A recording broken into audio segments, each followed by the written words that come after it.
নমস্কার বন্ধুরা, কেমন আছে সবাই? আশা করি সবাই খুব ভালো আছে, আমিও ভালো আছি। চলে এসেছি একটা নতুন ভিডিও নিয়ে।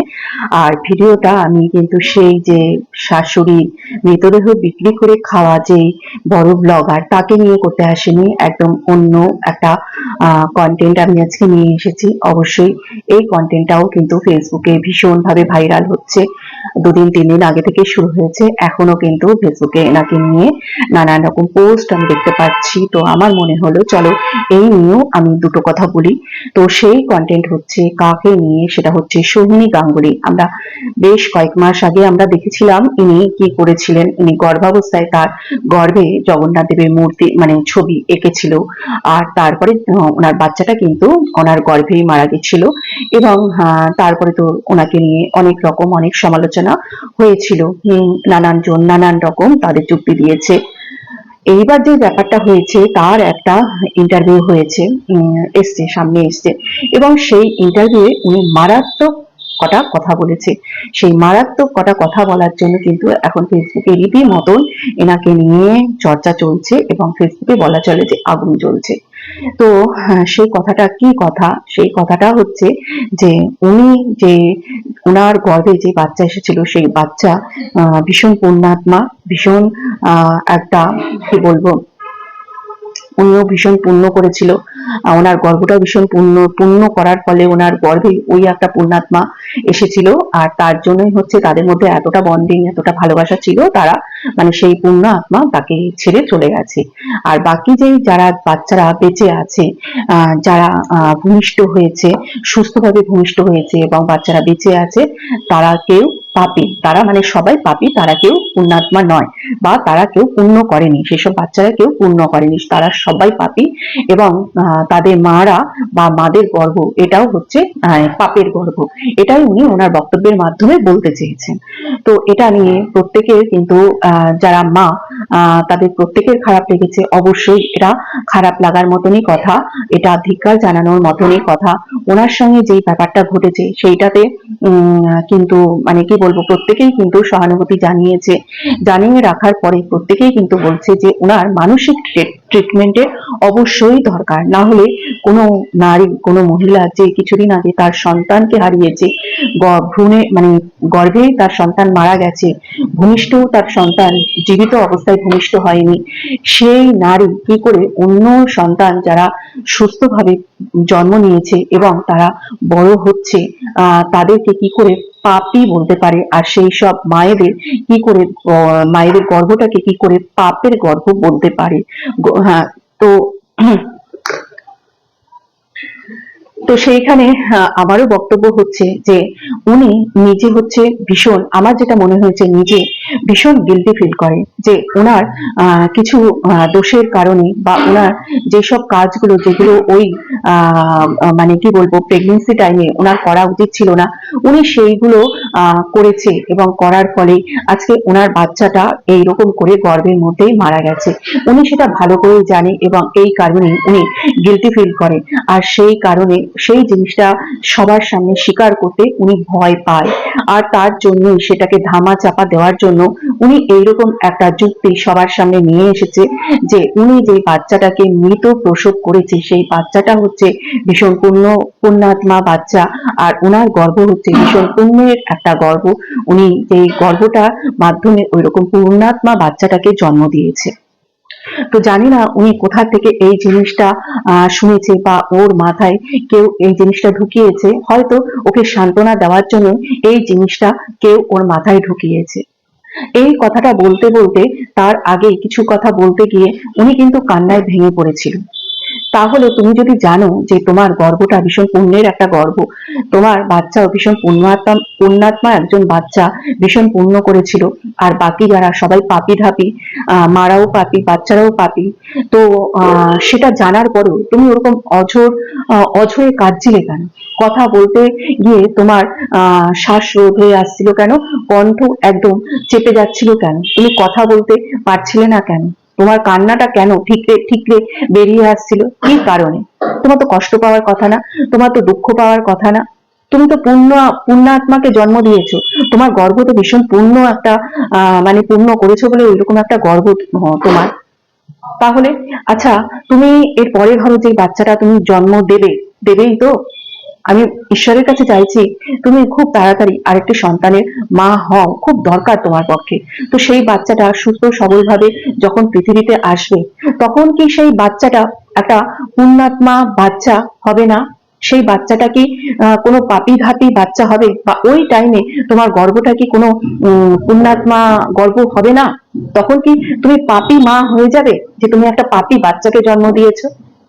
তুমি তোমার শোক ভোলার জন্য নিজেকে অনেক কিছু বলে সান্ত্বনা দিতেই পারো, কিন্তু তা বলে তুমি অন্য যারা মা, যারা সন্তানরা সুস্থ ভাবে পৃথিবীতে এসেছে এবং সুস্থভাবে বড় হচ্ছে, তাদেরকে তুমি এই কথা বলে অপমান করতে পারো না। সেই সব মা যারা বাচ্চা গর্ভে আসার পরে ভীষণ কষ্ট করেছে এবং ওই 9টা মাস খুব সন্তর্পণে থেকেছে, খুব সাবধানে থেকেছে যে তার বাচ্চার যেন কোনো ক্ষতি না হয়, সে যেন সুস্থভাবে একটা সুস্থ বাচ্চাকে জন্ম দিতে পারে। তো সেই মাদের যখন তুমি অপমান করছো, সেই মাদের কতটা কষ্ট হচ্ছে তুমি এটা বুঝতে পারছো না? তুমি একটি সন্তানকে হারিয়েও তোমার এইটা আসছে না যে এই কথাটা আমি বলে আমি শত শত লাখ লাখ মাদের আমি কষ্ট দিচ্ছি? তোমার মধ্যে আসছে না সেই জিনিসটা? না, তুমি নিজেকে কি বলবো, দিলাসা দেওয়ার জন্য বা নিজেকে একটা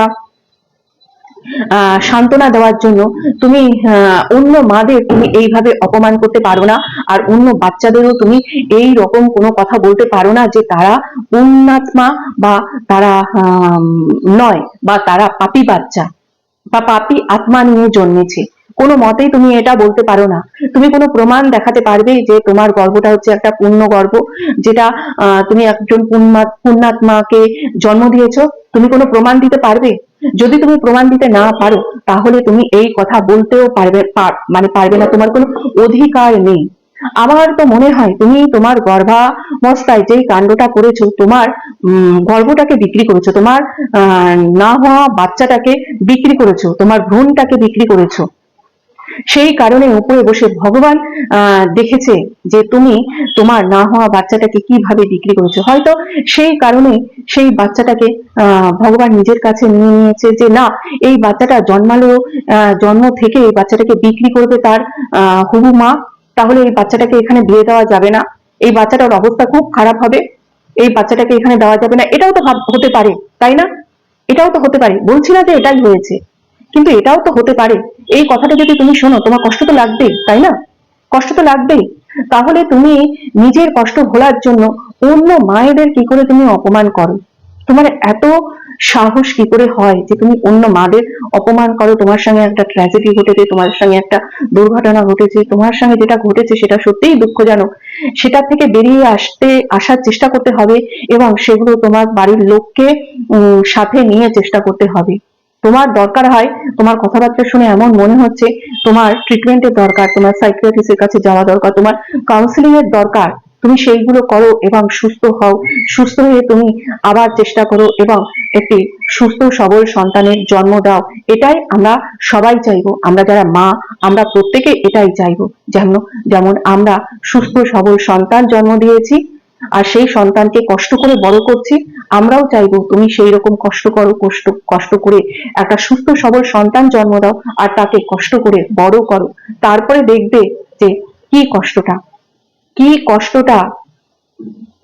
তুমি বলছো যে তোমার বাচ্চা পুণ্যাত্মা, প্রত্যেকটা বাচ্চা পুণ্যাত্মা। যখন সে জন্ম নেয়, মায়ের কোলে আসে, তখন প্রত্যেকটা বাচ্চা পুণ্যাত্মা। তোমার বাচ্চা তো পুরো মাস হয়ে যাওয়ার পরেও মানে জন্ম নিতে পারেনি, গর্ভেই মারা গেছে, তারপরে তাকে জন্ম মানে বাইরে বের করতে হয়েছে। বাইরে বেরিয়ে কিন্তু সে পৃথিবীর আলো দেখেনি। এতটা কষ্ট সে পেয়েছে তোমার গর্ভের মধ্যে, যখন বাচ্চাটা ধরো মারা গেছে তোমার গর্ভে, কষ্ট পেয়েই তো মারা গেছে। কিন্তু ধরো ওই বাচ্চাই যদি ভ্রূণ অবস্থায় চলে যেত, তাহলে কিন্তু বাচ্চাটা অতটা কষ্ট পেত না। এরকম অনেক মা আছে যারা 3 মাস 4 মাসে তাদের মিসক্যারেজ হয়ে যায়। তাহলে সেই বাচ্চাগুলোও তো পুণ্যাত্মা বাচ্চা না?